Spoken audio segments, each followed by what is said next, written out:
I'm with Dimitri Leonov. He is the VP of Growth at SaneBox. And SaneBox is an email service that adds a layer of intelligence to your existing email application. But tell us a little bit more about how it works. Sure. So SaneBox is a cloud service. So all you need to do is go to our site and enter your email address. And so what will happen is we will, by default, only do one thing to your inbox. We will add a folder called Sane Later, and we will move unimportant emails into that folder. And you decide that they're unimportant how? So when you first sign up, we essentially analyze your entire email history. So we look at which emails you open, which emails you respond to, how quickly you open, how quickly you respond, and just a really long list of factors. And based on that, as the new emails come in, we'll know what's important to you personally based on your past behavior.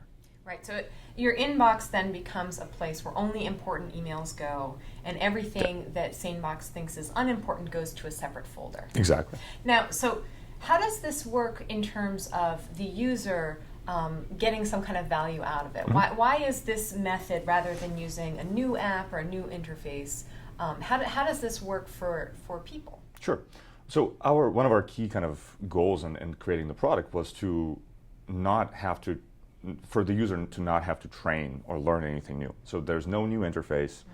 After you sign up, you never have to come back to our site.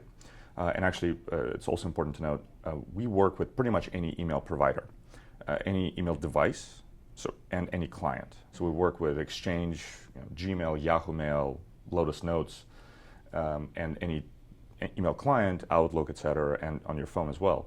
And the reason for that is all we do is we add, all of our features actually are just folders that we add to your mail server. And so by definition, those folders you will see anywhere you check your email. Right.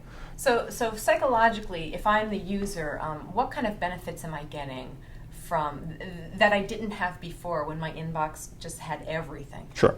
So the problem for most people is that the volume of email is increasing. And if all of those emails were important business opportunities, that would be tolerable.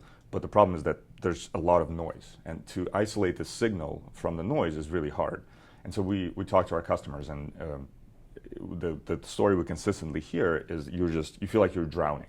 Right? You try to clear it out, you deal with the email, you try to get to inbox 0, you wake up in the morning and you're at inbox 100 again. Right? It just doesn't work. And so what our service does is we isolate the signal, keep it in your inbox, and the noise we move into a separate place where it's not spam. It's stuff you should probably still review quickly, but you should process it in bulk. So okay. Our philosophy is that not all emails are created equal. Some should be dealt with right away, some can wait, and others should be processed in bulk when you have time, and you really shouldn't spend a ton of time on them. Okay, so it's helping people prioritize in a way. Exactly. Right. Yep. So can you share with us some tip that you have, that you personally use, it doesn't have to relate to email, that helps you stay efficient or productive? Sure, so I guess my biggest rule is that email, I think for most of us, and from talking to our customers and my friends, email has become, over the last few years, a #1 priority by default, right? Because what's the first thing you do when you get to work, right? You open up your inbox, and there's a kind of a sense of urgency that we're psychologically now trained, right? You have to, if you receive an email, it's a question, you have to respond. In reality, email is not your priority. Unless you're doing customer support, it's not in your job description to respond to emails, right? And so it's important to treat email as one of your priorities, but to really look at your own action items list. And email should be somewhere on there, somewhere between 1 and 10. But it's important to realize it's not #1 by default. And so it's really key. And it's more do as I say, not as I do, because I'm guilty of this myself. So do you have a task list that includes email on it?